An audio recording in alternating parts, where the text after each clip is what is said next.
where he was headed. I talked about the type of clarity that comes later in life when you see things through a prism of your family, particularly your children. LeBron James, I think, occupies a rare, if not completely unique place in all of sports. He is that good and he wields that much power. At this stage of his career and his life, the choices are his to make. And maybe it's as simple as wanting to be in Brentwood, where it's nice every day, with a chance to restore the luster to a legendary franchise and pick the brain of an NBA legend who's become a titan of industry in Magic Johnson. LeBron James's presser will provide him the opportunity to provide us with some clarity about how he arrived here in Los Angeles. But here we are. LeBron James is a Los Angeles Laker for what ought to occupy the final act of his NBA story. Unlike Cleveland, where he was the story and helped them win their one title, the Lakers have got 16 of them, and they've got so many legends. Wilt and West and Magic and Kareem and Shaq and Kobe. And I'm being real stingy here because there are so many more.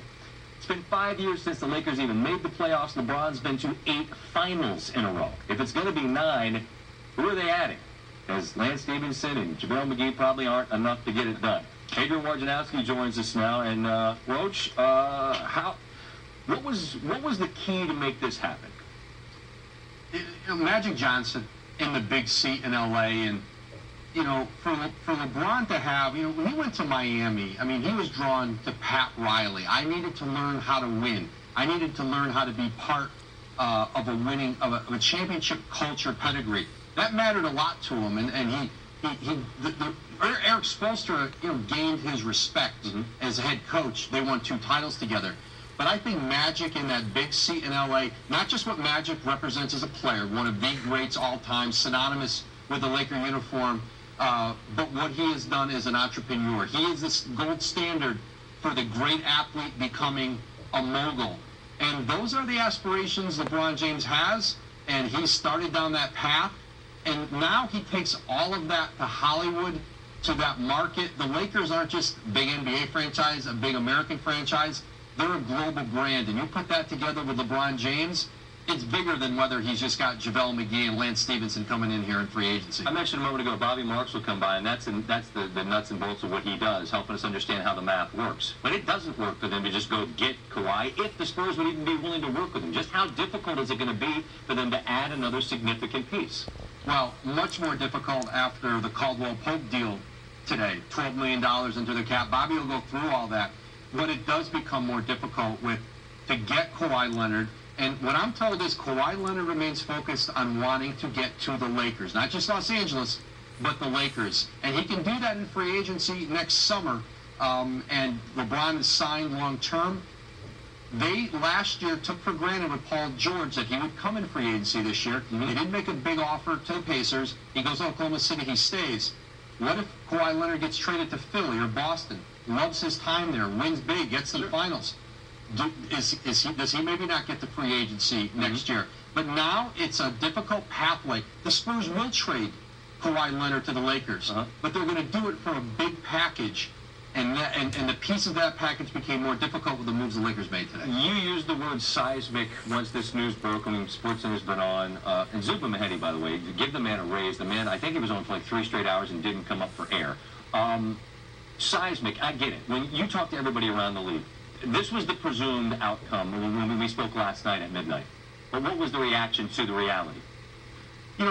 I think even seeing LeBron up there in the uniform, I think it takes people's breath away because the Lakers are the sleeping giant of the league. And when it's right there, when it's being run right, everyone should want to go there and play. There's no better place to play. And they're going to be able to attract players there. And I had one general manager in the East say to me tonight, like, the league's going to start pushing again for that 1 through 16 playoff seeding because the West, look at the talent drained from East to West the last few years. Paul George, Jimmy Butler, and now LeBron. Boston or Philly are set up, and Toronto's still very good. But it's LeBron in that arena, wearing that uniform. For the league itself, it makes it all bigger. It really is. It really is. I'm with you with the jersey, and I can look over my shoulder and see it. It's one thing to talk about it, but now you start going, okay, that's where he's gonna be in those Sunday whites, right? I mean, that's a clean look, and he looks good in a jersey as well. Shaquille O'Neal, Kareem Abdul-Jabbar, Wilt Chamberlain all went east to west and won championships in LA. Well, appreciate the time. Thanks, Scott. All right, we welcome in Brian Windhorst now. And Brian, your reaction last night told the story. You said you weren't optimistic about this. So in Cleveland, where they could see it coming, the reality for them is taken how? They've known this is coming. This was a respected secret because those of us in the media, we knew we didn't want to be wrong and we wanted to give LeBron his space. But we've known for days. The Cavs have had a pretty good idea for days. The Lakers have had a pretty good idea for days. Those close to LeBron have known for days. It was just a matter of they had to execute the meeting, but they did. They had to go well with Magic. It did go well, which of course it did. LeBron doesn't have a perfect basketball fit to go to, Scott. So it really came down to where can I go to have the biggest impact. He's not going to beat the He's not going to beat the Golden State Warriors with what the Cavs had, and so he's probably not going to beat them with this particular Lakers team with what he has. But all the ancillary parts that come along with being a Laker is what attracted him to it, and he got more and more focused on it over the last few weeks. He's been opening this window for the last 3 years as he and his close friends and his business partners moved to Los Angeles. Within the last 3 years, Maverick Carter, his business manager, Rich Paul, his agent, and he himself have bought homes here. So he's been opening this door for a while, and the time was right for him to come through it.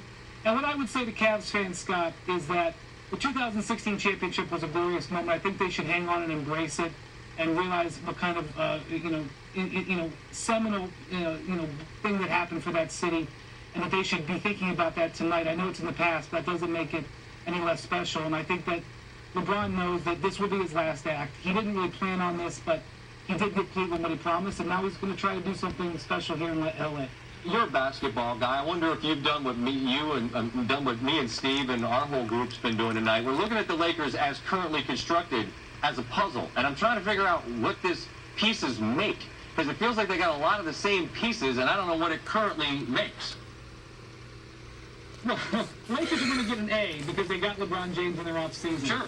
But, in my opinion, they overpaid for Kentavious Caldwell-Pope. In my opinion, they overpaid for Lance Stevenson. I don't know who was bidding at that level. And Lance Stevenson, JaVale McGee, Kentavious Caldwell-Pope, none of them are great three-point shooters. Caldwell-Pope is okay. Now, he's a good defensive player. He's a guy that you want with LeBron. But you need shooting around him. And Lance Stevenson shot 29% from three-point range last year. And Julius Randle, who they still have on the board to potentially keep, not an outside shooter. So they're going to need to assemble a team around him that can make an outside shot. That's the design of the entire team, of what we know about being LeBron. You got to have outside shooting. So I'm a little bit loath to judge them because they are in the middle of putting this puzzle together.